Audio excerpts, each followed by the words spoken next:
Amigos, bem-vindos aos nossos estudos semanais da obra Nosso Lar, de autoria do espírito André Luiz, na psicografia de Francisco Cândido Xavier, semanalmente às 21h45, sempre às terças-feiras.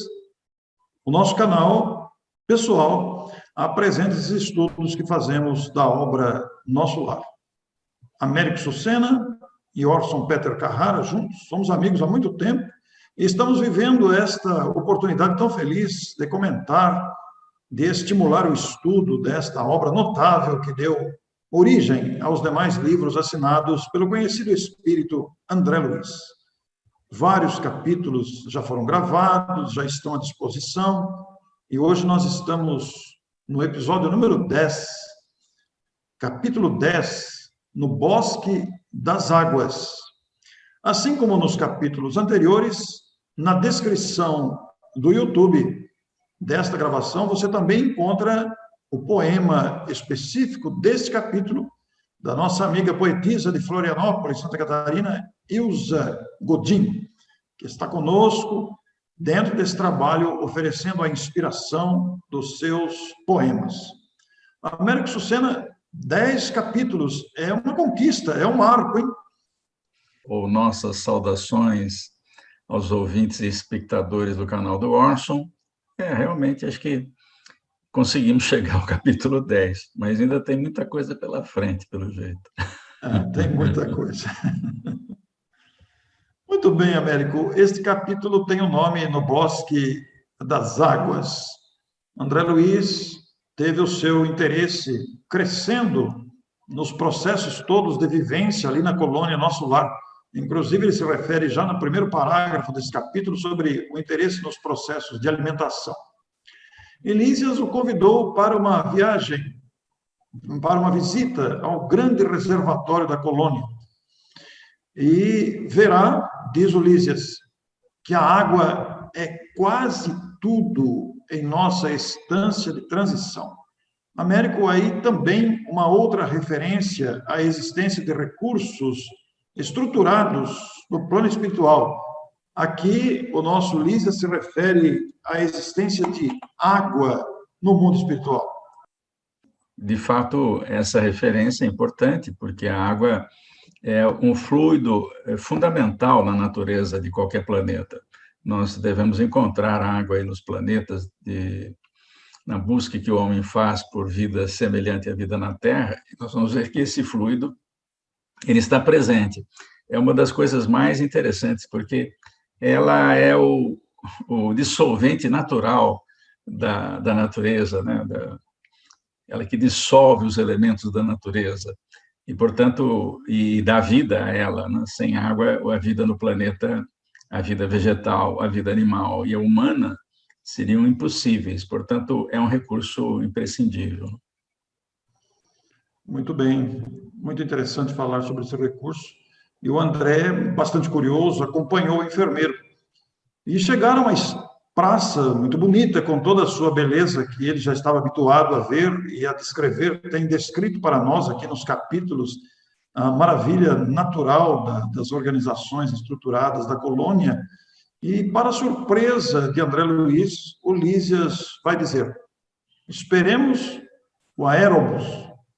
Aerobus. O que seria isso, Américo?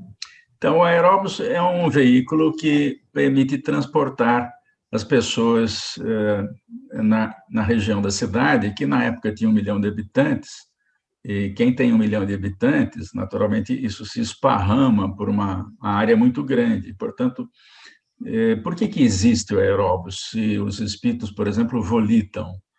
Então, nesse mesmo livro, ou melhor, na obra de André Luiz, se não me engano, nos 2 próximos livros, há uma referência interessante, porque os espíritos têm realmente, alguns espíritos têm realmente a capacidade de volitação.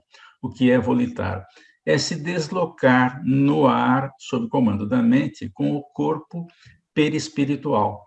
Mas acontece que nem todos os habitantes de nosso lar detêm esta capacidade. Então, eles são obrigados a usar esse recurso, para movimentação, né? Não é todo mundo que, por exemplo, comunica com o pensamento. A gente sabe que os espíritos se comunicam com o pensamento, mas tem gente que precisa da palavra falada. Então, é uma limitação natural. Na medida que o progresso se faz, o sujeito vai dispensando tudo que é acessório. Então, não precisa de veículo para se deslocar, não precisa de telefone para falar à distância com alguém, porque isso vai sendo incorporado ao perispírito. Mas não são todos os que têm essa capacidade lá em nosso lar. E esse nome esquisito de aeróbus, ele foi o nome que André Luiz ouviu do Lísias, e como eles chamam esse veículo, ele lembra um carro de metrô, mas não estão juntos com outros carros. Ele é separado, né? É uma unidade só. Ou melhor, tem várias unidades, acredito, mas eles andam separados. Lembra um pouco um funicular, né? Um carro de metrô mesmo. Anda a muita velocidade e a uma altura de 5 quilômetros. Quando ele está em deslocamento, anda muito rápido e ele não precisa de rua, ele anda pelo ar. É uma cidade futurista até certo ponto, nosso lar. É interessante, porque eles estavam ali, mal refeito da surpresa, e surgiu, como você disse, um grande carro, que, como você se referiu, parecido com o trem do metrô, mas independente, são várias unidades independentes entre si e com bastante espaço interno para suspenso do ar, quer dizer, não utiliza rodas, é como se fosse um ônibus-avião, parecido com um ônibus-avião, com uma grande velocidade, né? Desceu até para o embarque dos passageiros, e André Luiz teve aquela curiosidade natural, como qualquer pessoa teria, como nós teríamos naturalmente, de observar aquele elemento, aquela máquina estranha, diferente, pelo menos, às suas referências. Era uma máquina não conhecida na Terra. É muito interessante essa afirmação, não conhecida. E um material flexível, tinha um enorme comprimento, parecendo ligada a fios invisíveis, em virtude do grande número de antenas na tolda.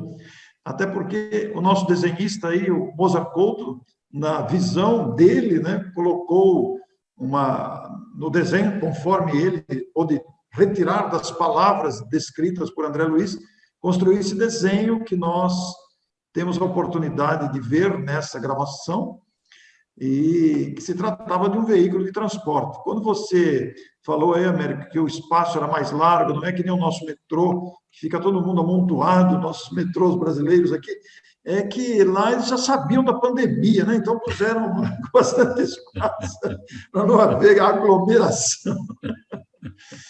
É bom dizer também, Orson, que esse é um dos serviços, os serviços de transporte, a gente já mostrou uma tela, portanto, trânsito e transporte estão sobre responsabilidade da governadoria, ela que é responsável por esse serviço. Ela oferece aos habitantes do nosso lar, dentro da colônia, esse serviço. Isso não quer dizer que não haja veículos que possam sair da colônia, e menores. Aliás, há essa referência no livro seguinte, Os Mensageiros, um veículo pequeno, que também usa campos magnéticos para se manter no ar, ele não precisa de roda, e que vai levar André Luiz, uma instância intermediária entre nosso lar e a crosta.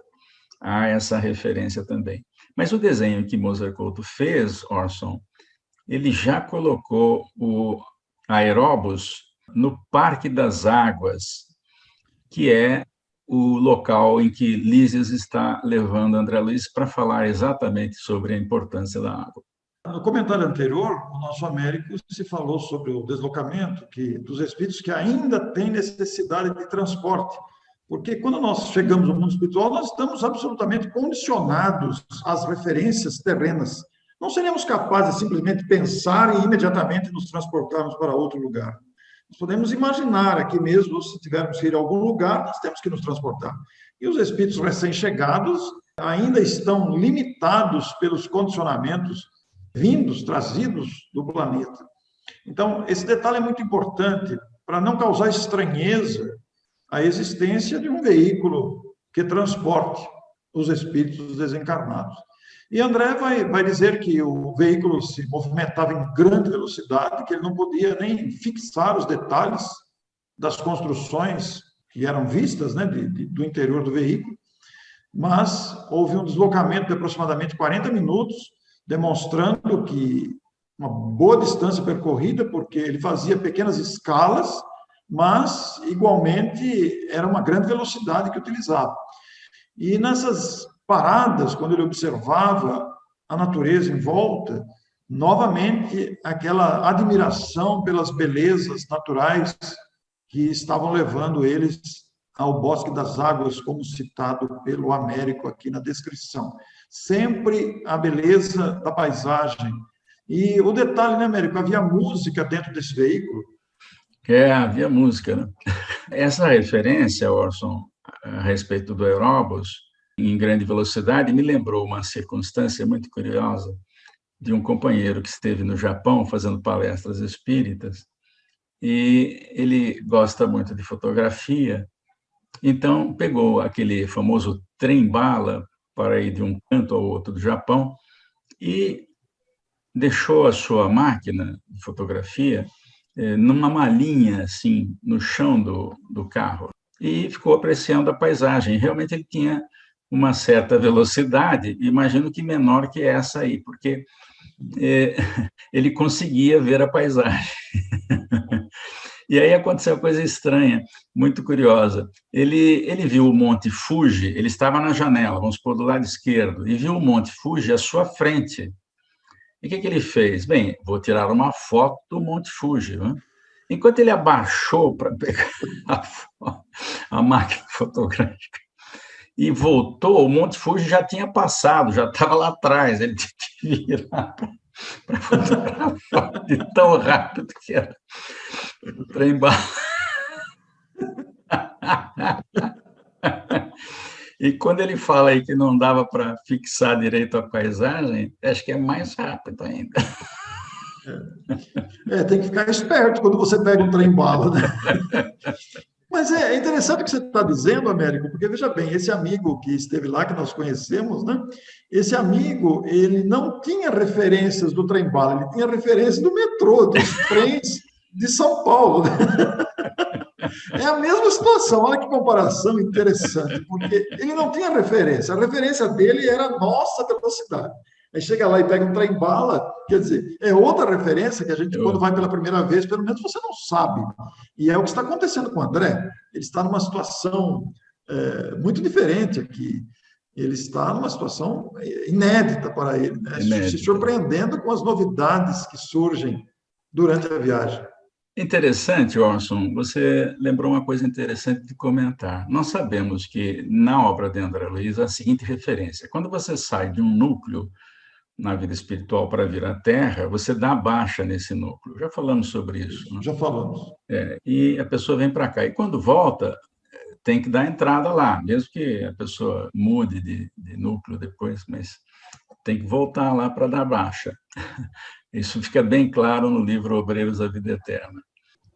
Bem, acho que a gente podia comentar também, Orson, um pouquinho a respeito do rio, porque, de repente, na paisagem, e aí o Mozart também colocou o rio para economizar desenho, e já colocou o aeróbus aí do lado do Rio Azul, que corta a cidade de nosso lar. Isso também é estranho para André Luiz. E eu lembrei o que eu ia falar, é o fato de que, na vida espiritual, a gente já teve várias vezes, mas repare que ele volta lá e não lembra absolutamente de nada. Ele vai entrando em contato de novo com aquilo tudo. Se reencarnar outra vez, ele também vai esquecer isso aí, apesar de que, de alguma forma, isso está registrado. Mas é interessante porque ele realmente não lembra, ele não reconhece nem as pessoas que ele considera que já conhece, que é o caso de Lísias, é o caso da mãe dele, que vai entrar nessa história logo mais. Ele não lembra, mas dentro dele tem alguma coisa, olha, acho que eu conheço essa pessoa de algum lugar. O esquecimento do passado também é importante em esferas próximas da crosta, porque muita gente vai se encontrar lá e também não deve lembrar de coisas passadas que não eram boas. coisas típicas de planeta de expiação e provas, né? Você falando de esquecimento do passado, né, Américo? Você nos faz lembrar desse assunto que está em O Livro dos Espíritos, sobre a importância do esquecimento do passado para o reencarnado, que somos nós, que não temos lembrança consciente de nada, né? Como se estivéssemos aqui pela primeira vez.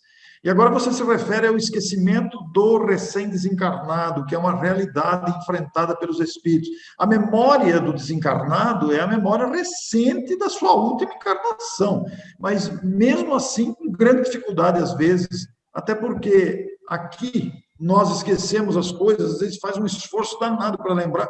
Imagine depois uma situação nova. É. De qualquer forma, o fato é que ele estava à frente de um rio. Isso é interessante, porque de onde vem isso aí, né? Porque está escrito lá na obra de Kardec, o mundo espiritual é uma criação, e, portanto, tem em matéria mais rarefeita tudo que tem aqui. É claro que dali para cima, para as outras esferas mais evoluídas, a natureza vai ficando cada vez mais simples, mas não é complicada, enfim. Mas nós precisamos desse terra a terra, vamos dizer assim, para não haver uma disruptura, né, muito grande, tem que ter uma transição. Então, ele vê lá um rio de grandes proporções, ele não fala da largura, não fala do comprimento, e faz uma referência, mas não nesse capítulo, e que o rio vem de instâncias. É como se as estruturas das esferas espirituais se interpenetrassem. Então, o rio sempre sai do lado maior para o lado menor, né? Por gravidade. O rio se move por gravidade, não tem nenhum motorzinho atrás para empurrar a água, né? E ele vem desaguar aqui no mar terrestre, diz o André, renovando as energias do mar e mantendo a qualidade do mar. A gente não entende bem como é que é isso, mas... Eu ouvi uma frase, Américo, que ouvi algum palestrante falar numa live, não vou me lembrar onde e quando e nem quem falou isso, mas achei muito interessante. A gente sabe disso, mas às vezes você ouve uma frase bem feita, construída, e você guarda, né? Então, o nosso palestrante dizia que Deus criou o universo, mas, ao mesmo tempo que criou, ele mantém o universo, a sua presença, as suas leis, o seu acompanhamento do cumprimento das leis mantém o universo. É muito interessante e vem ao encontro do que você está dizendo aí sobre esse desaguar no mundo terrestre. E aqui no Rio Azul, ele também destaca no texto que ali é o grande reservatório da colônia, né, referindo-se àquele local que estão visitando. E ele fala do trajeto do rio, que atravessa a cidade, depois passa por alguns canais de distribuição e depois retornam sempre limpos, sempre renovados, carreando inclusive as energias mentais. Isso é de uma importância fundamental nisso tudo que estamos estudando.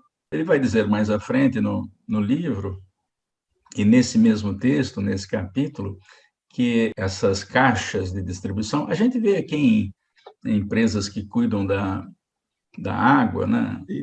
As Sabesps aqui da região do estado de São Paulo e outras por aí. O tratamento de água é feito em grandes tanques, né? Depois eles voltam a circular para os encanamentos. E aqui eles fazem o tratamento da água e devem recolher uma parte da água para o uso caseiro, né? A água tem que sair de algum lugar. Eu imagino que saia do rio, como acontece aqui também na Terra. Ela sai de uma nascente, de alguma coisa assim. Deve haver poços artesianos também lá, porque a natureza é semelhante. Ela é mais sutil, mas ela é muito semelhante. Não, até porque ele diz que a água está sempre límpida, né? É uma água limpa, renovada. E ele diz que é um dos raros serviços materiais, do ponto de vista da colônia, ligados ao Ministério da União Divina. O Ministério da União Divina refere-se às ligações com os planos maiores. No entanto, ali é o Ministério da União Divina que cuida desses serviços. Muito interessante essa observação.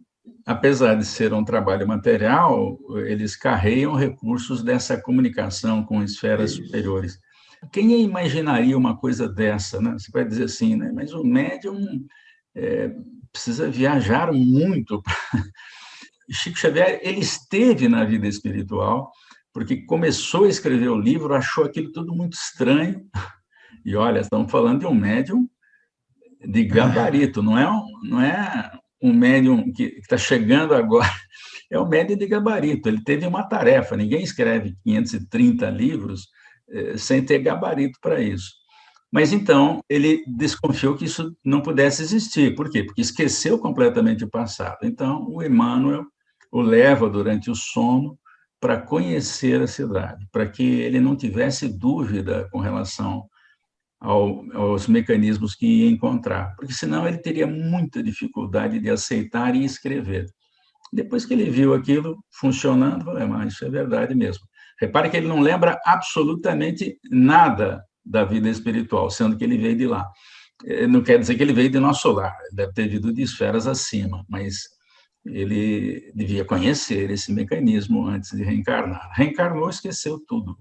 Você citou aí a qualidade do espírito, que utilizou-se do corpo que foi conhecido como Chico Xavier, a personalidade de Chico Xavier. Ele, que é o Chico, com todo o seu cabedal, sujeito também a essa lei do esquecimento.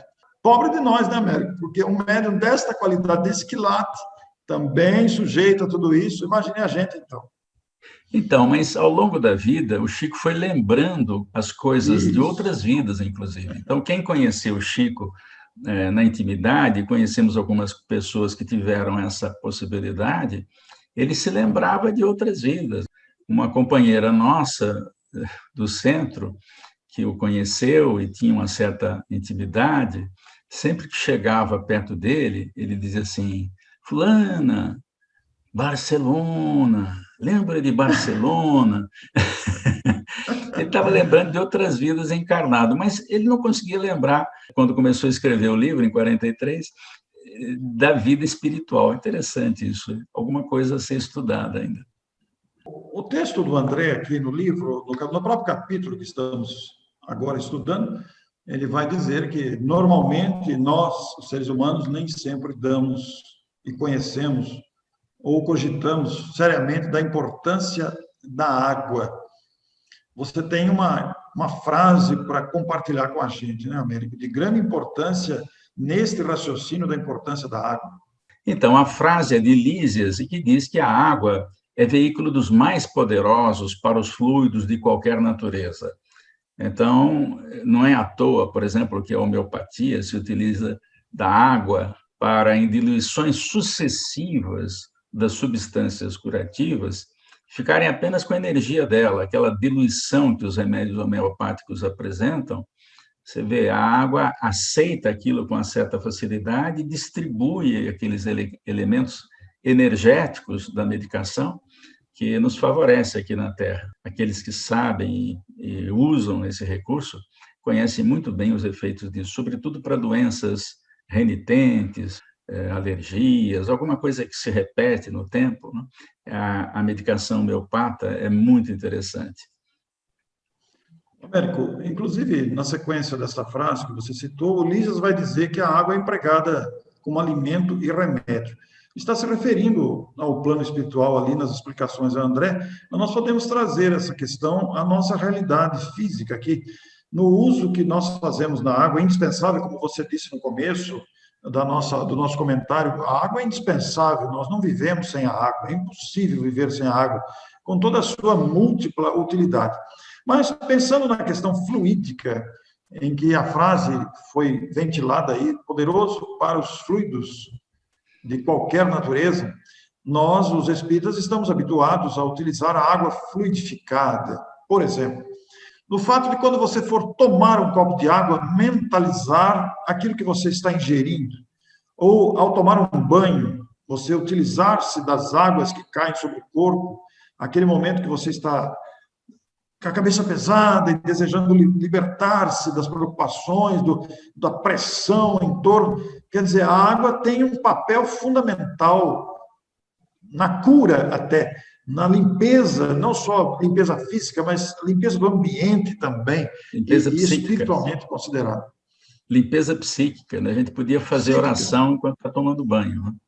Isso. Que é um momento em que a água ajuda a carrear, como faz a referência que o André fez, ou o Lísias fez, do rio, passando pela cidade, ele carreia, ele leva aqueles elementos menos nobres dos pensamentos, ele limpa mesmo. Isso acontece aqui, né? Só que a gente não sabe disso, então joga esgoto no rio. Agora, há países em que isso já foi eliminado, né? Todo mundo respeita o rio porque sabe da importância dele. Nós vamos fazer isso também, e nós vamos respeitar os nossos rios e não jogar papel na rua, não jogar copinho de plástico, garrafa plástica, tampinha, papel de bala, porque isso vai chegar no rio. Eu gostei muito de encontrar no texto, Américo, quando eu fui ler aqui o texto para a nossa gravação de hoje, encontrar enumerado aqui pelo texto, pelo Espírito, né, as qualidades da água que fornece-lhe o corpo físico, a chuva lhe dá o pão, o rio organiza-lhe a cidade. Essas comparações são muito bonitas de serem vistas e pensadas. A gente não para raciocinar nisso, na utilidade deste elemento chamado água, que nos serve a vida, é um instrumento mesmo em favor da qualidade de vida, em favor da sobrevivência. E até como ele diz aí, o rio organiza-lhe a cidade. É muito interessante.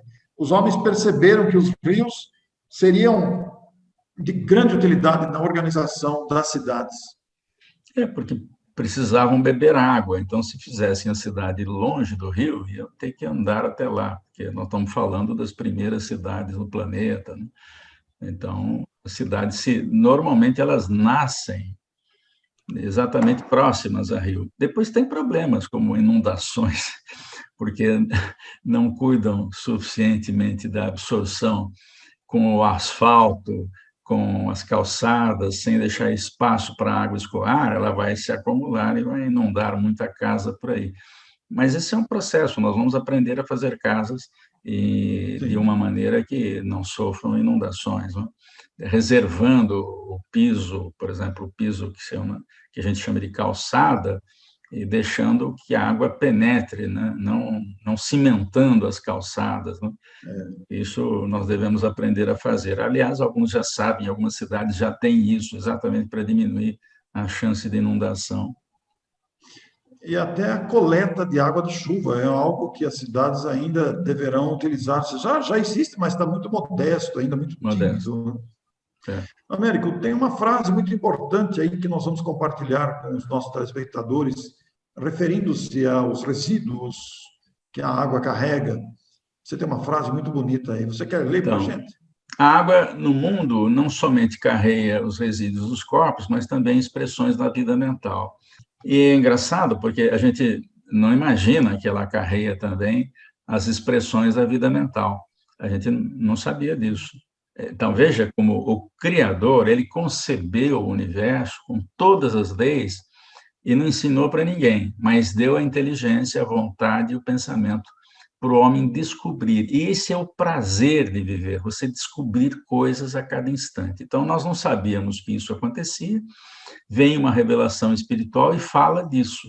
Então, para aqueles que vão administrar cidades, né, já fica essa informação, quando eles aceitarem André Luiz, ou a obra de Chico Xavier, vão encontrar uma referência importante. Nós vamos cuidar, então, muito mais dos rios. É muito importante citar uma questão até ambiental, isso, em favor da coletividade, da vida humana. Mas, Américo, quase encerrando o capítulo aqui, nós estamos com quase 30 minutos, e você selecionou para a gente uma frase fenomenal de Agar, do livro Dicionário da Alma, psicografia do próprio Chico, de 1964, quando esse livro foi publicado. É fantástica essa frase para o objetivo desse capítulo.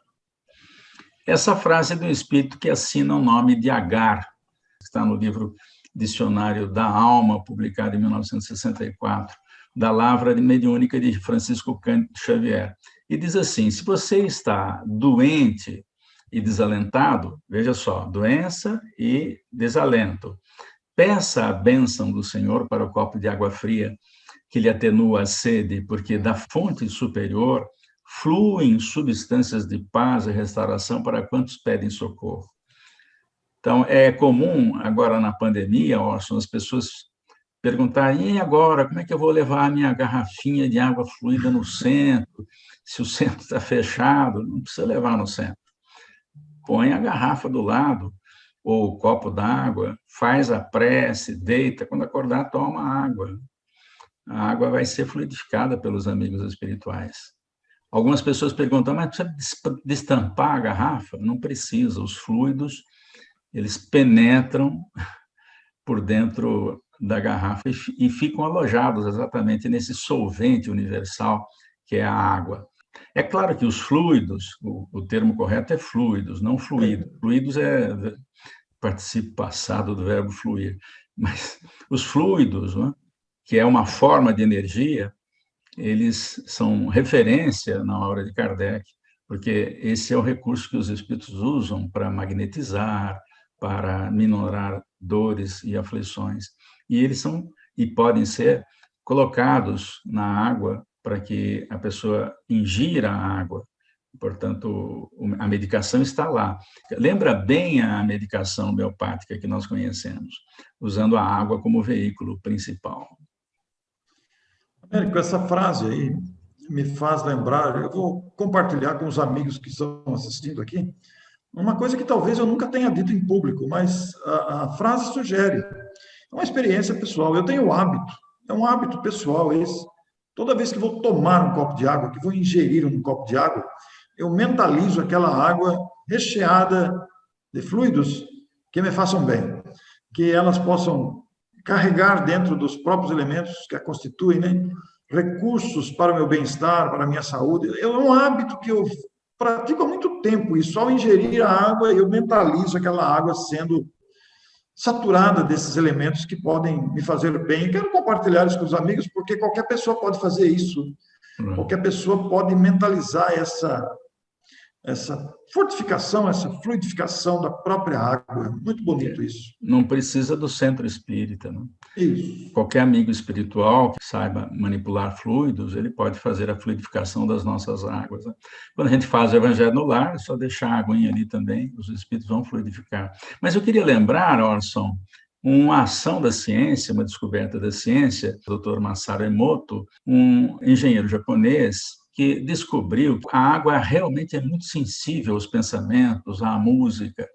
Ele fez várias experiências, e uma delas, por exemplo, ele, usando uma água poluída e fotografando a estrutura da água, a estrutura molecular, ela lembra um hexágono.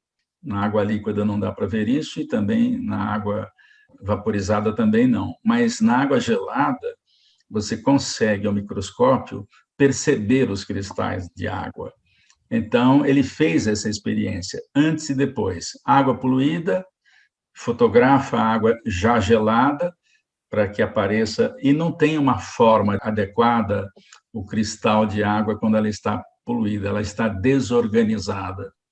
E fez também experiências com a prece e a música. Deixou a água ouvindo música e recebendo uma prece, uma enviação superior, e a água se organiza, e depois de congelada e fotografada, ela mostra o cristal, para que as pessoas tenham essa ideia. É claro que esse trabalho já é conhecido de muitos, mas aqui é apenas uma referência. A ciência já faz essa pesquisa, e ela pode ser reproduzida, né? Ela pode ser reproduzida por qualquer pessoa, basta ler o que ele fez e ter um microscópio com um aumento razoável da imagem para poder fazer isso. Américo, isso que você está dizendo aí está no último parágrafo, no finalzinho do capítulo. Exatamente o que você está dizendo. A água será nociva nas mãos perversas, sendo utilizada, por exemplo, para a produção de um veneno, digamos, né? Útil nas mãos generosas, e quando em movimento, sua corrente não só espalhará bênçãos, mas constituirá igualmente um veículo da providência divina, absorvendo amarguras, ódios e ansiedades dos homens, lavando-lhes a casa material e purificando-lhes a atmosfera íntima. O André ficou a pensar com essa consideração de Lísias. Que poder tem a água, né? Mas isso tudo é concepção do Criador, que por amor deixou tudo isso à disposição. Não fez nenhum manual, né? Ninguém nasce com um manual do que fazer. Mas nos deu inteligência, o pensamento e a vontade para exatamente com essas potências da alma, e todo ser tem, mesmo que ele esteja no princípio do processo evolutivo, até nós e os espíritos superiores, todos eles têm a capacidade de pensar, a vontade, a capacidade de fazer coisas, e a inteligência, que é para fazer as coisas serem descobertas. O universo é cheio de mistérios que podem ser descobertos. Muito bem. E com isso, nós encerramos esse episódio, para retornarmos na próxima semana, às 21h45, na terça-feira, com a série de estudos do livro Nosso Lar. Será o episódio número 11, capítulo número 11, Notícias do Plano. Um grande abraço a você e até a próxima semana. Até mais. Saudações e até a próxima.